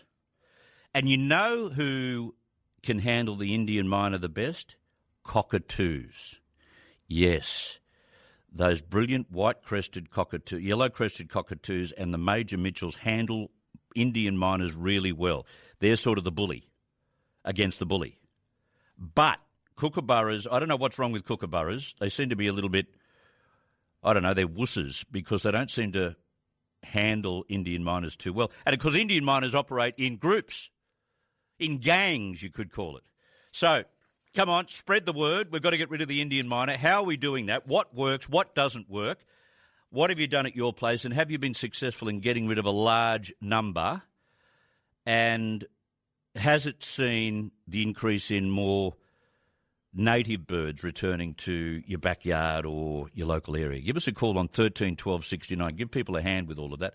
Okay, inflation is down 0.2%, I think. 0.2%. Food and beverages are up 3.3%. Clothing, footwear up 5%. Housing up 6.8%. Health up 3.7%. Recreation down 3.5%. That is the Consumer Price Index. So inflation down to 3.8%. 3.8. Now, I think it was at 4%. You'll have to trust me on that. I think it was at 4%. It's now down by 0.2%. Inflation down to 3.8%. Well, that's the direction we're interested in. It's still not out of that band of inflation that the Reserve Bank hate and that the Reserve Bank tend to react with higher interest rates to.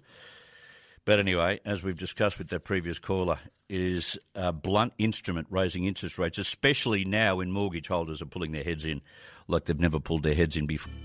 Norwegian Cruise Line's balcony flash sale is now on. Diane, what's happening? Thank you, Chris. Inflation is down to 3.8%. Officers from Strikeforce Falcon have had 2 big raids in the last couple of days. Parts of Queensland have been drought declared for the first time in 2 years. And Cruz Hewitt defeated Marcos Giron in the ATP Tour Clash in Washington. Next, he'll play the winner of the match between Alex de Minaur and Stefanos Tsitsipas. We'll have those stories and more at the top of the hour. Great. Thank you very much for that. Yeah, so it's gone from 4 to 3.8. 4 to 3.8. The trimmed mean inflation flat. Trimmed mean inflation is flat according to Sky. That is according to News 24. Can't get used to saying that. 3.6 in June. But look, the inflation rate fell from 4 percentage point to 3.8. So that is positive. Bit of positive news for a change. Grant, minor birds. Yeah, g'day, Chris. Mate, cat food.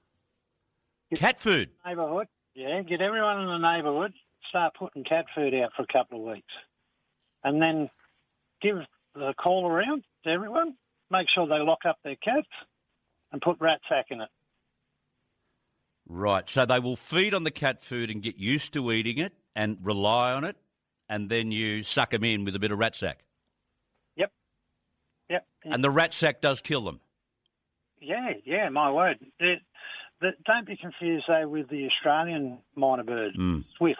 It's a grey colour. Well, hang on. I don't want to start killing the Australian minor bird. Does that will that result in what I do with this deadly potion? It should, but be careful because the Australian minor bird, don't confuse them with the Indian minor bird. They're similar in looking, but they're a light grey colour. Yeah. Whereas the Indian miners are browny green. Yeah. That colour. Yeah.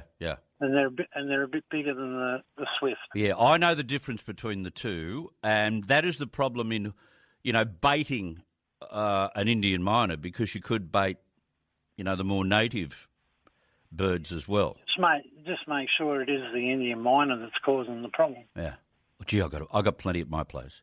Like the dog goes out to the back door and moves into the backyard, and I've got to tell you, it's like as if he gets an ovation from the Indian miners in the backyard. Well, I've got hedges out the front of my place, and they drive me nuts. Yeah, they're just awful. And the big white corellas, they're in mass numbers, these big white corellas. They're very noisy. All right. Cat food, then rat sack. Thank you, Grant. Thank you for your idea in Newcastle. Mark wants to talk about minor birds. Go ahead.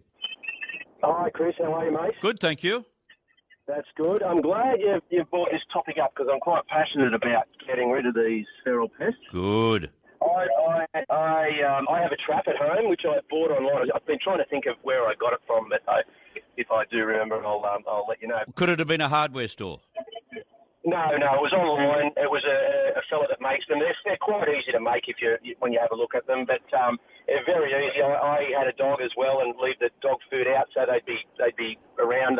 Same as your place, they'd come inside. So set the trap. They put the dog food out there for a couple of weeks, as the last guy said, and just set the trap. And I've got over 40 now at this stage. Have you? Over what period of time? Oh, probably over a month. Yeah, right. 40. I don't really see many of them around anymore. So you reckon that they've got the message? The others have got the message, or they were just the ones that were hanging around?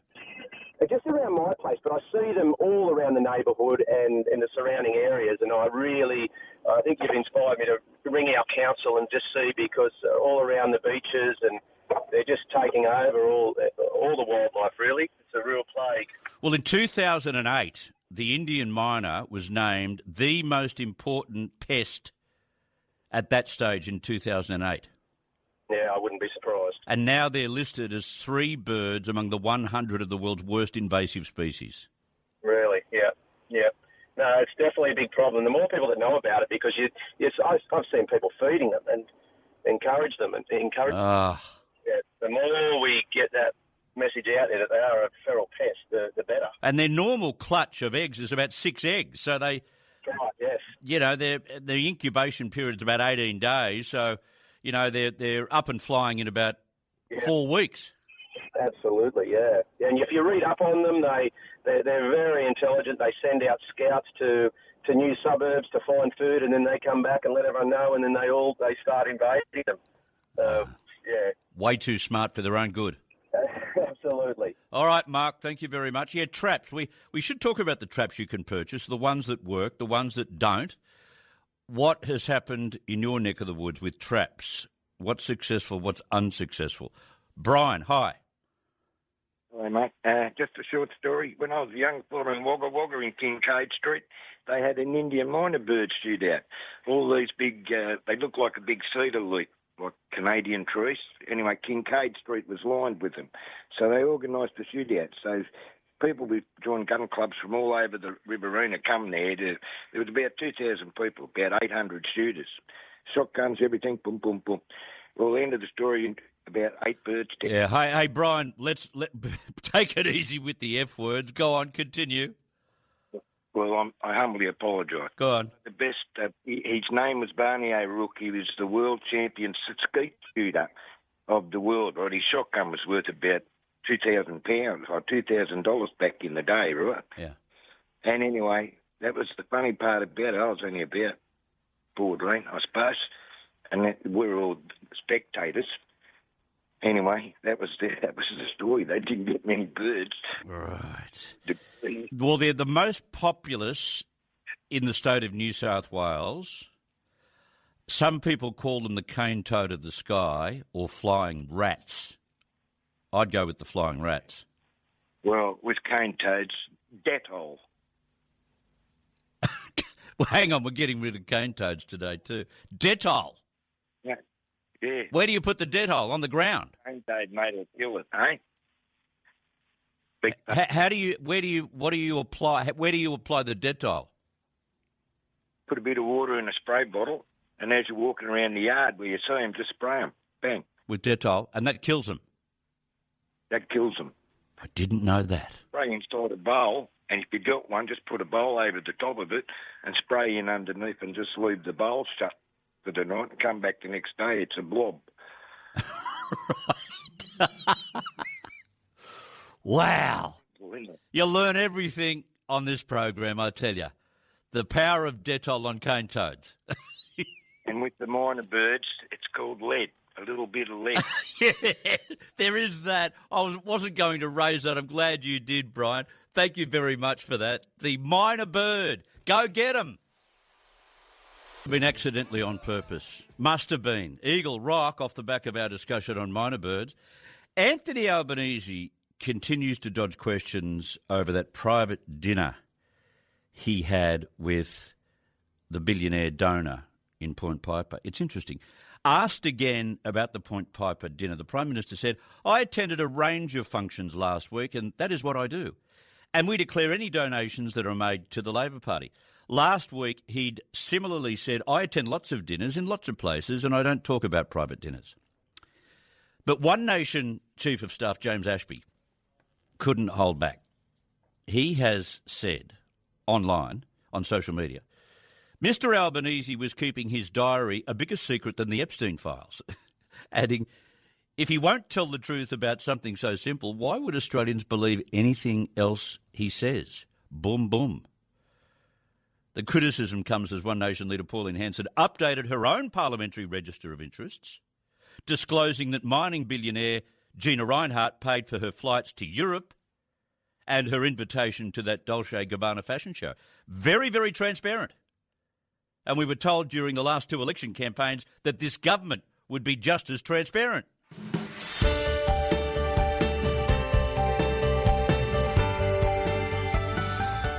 A big happy birthday to you if you've got one today. I hope you celebrate in fine style. You know who you share it with, someone you'd probably have never heard of, Billy Miller. Billy Miller, for those who have Melbourne roots, you would know who Billy Miller is. He's 74 years of age today. He was the Australian singer from the Victorian pop band of the 70s, the Ferrets. Remember the Ferrets? They had a #1 hit with this. Strange name for a band, but it worked, didn't it, in the 70s? The Ferrets. It's something unpredictable, but in the end it's right. I hope you had the time of your life. Well, that flew by. I hope you enjoyed the program today. I hope you enjoyed our interview with Professor Prinz. He is a voice to be reckoned with. It's something unpredictable, but in the end it's right. I hope you had the time of your life. I'll be back to do it again same time tomorrow. Tell everyone, come along for the ride right here on the Castle of Common Sense.